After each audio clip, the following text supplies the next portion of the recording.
I want to leave some time for questions, so I just give a quick preview of timing of the rest of our reports. So we've got 2 more reports coming out in 2012. I've been warned not to give a particular month because that tends to get us in trouble. But actually, I think this summer is realistic. We're on track. Both of these analyses are already underway, and they're sort of moving on parallel tracks. But one will focus on the weighting issue, which many of you are struggling with. And there, we're not going to be saying, here's the right answer to the weighting question.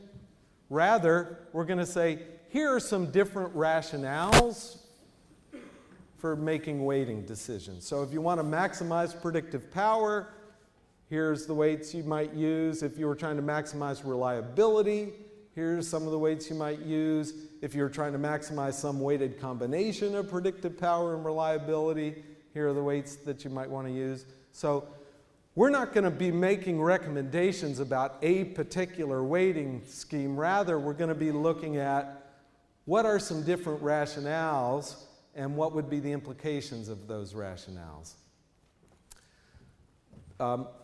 Then the final report will be the report using the random assignment from the second year. So we'll be saying, okay, if you take these measures from the first year and identify effective teachers, people might still worry that, hey, wait a minute, aren't there student characteristics you haven't controlled for? Well, we can only control for the ones that we're measuring. The only way to resolve that is to say, well, let's randomly assign and see what the outcomes were. So we'll have a final report that'll be focusing on, okay, what did the random assignment results say about the predictive power? Now, in this sense, final is a bit of a misnomer because we've made a grant to the University of Michigan to place all these data from the project there, all the videos, all the student outcomes, everything. And what we're hoping happens is that lots of other researchers will use it, and not just use it, I mean, lots of other researchers, not just to do silly studies that nobody cares about. Hopefully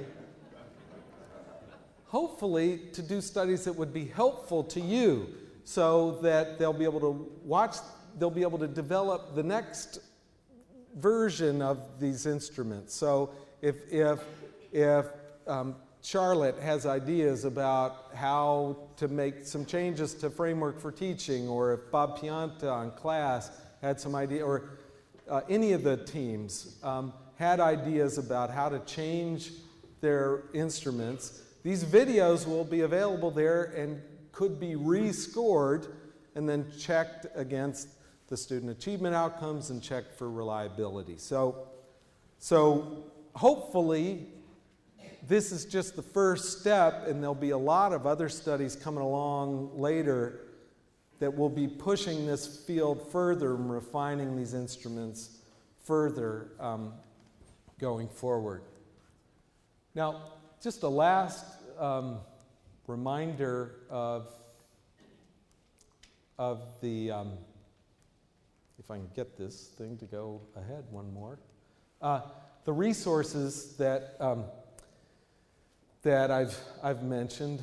You know, first, the observation instruments. Many of the developers of the observation instruments are here today if you want to talk to them about their instruments.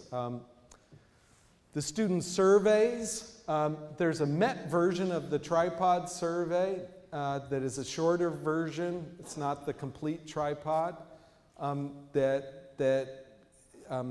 you could get access to. I think we've got something at the MET project website. Or Ron Ferguson, maybe Ron, you want to stand up? Ron Ferguson developed the tripod survey, which is our student survey, and Ron is here today if you want to touch base with him. Rater certification software, our version, as I said, will, that we're working with Dennis Newman from Empirical Education, who I think is here today too, will be available this summer, but I know that there are others who are working on similar products. I think Charlotte and ETS has a product there. I think TAP, the NIET folks, have a product there. So hopefully today you can talk to some people who could help with that if you have an interest in that. And then finally, just a final resource is this reliability check that I talked about, how you might be able to draw a random sample of teachers, get a set of impartial observers to go out and use that to judge whatever reliability you're getting. There's a calculation showing how you could use those scores to calculate reliability in the research report.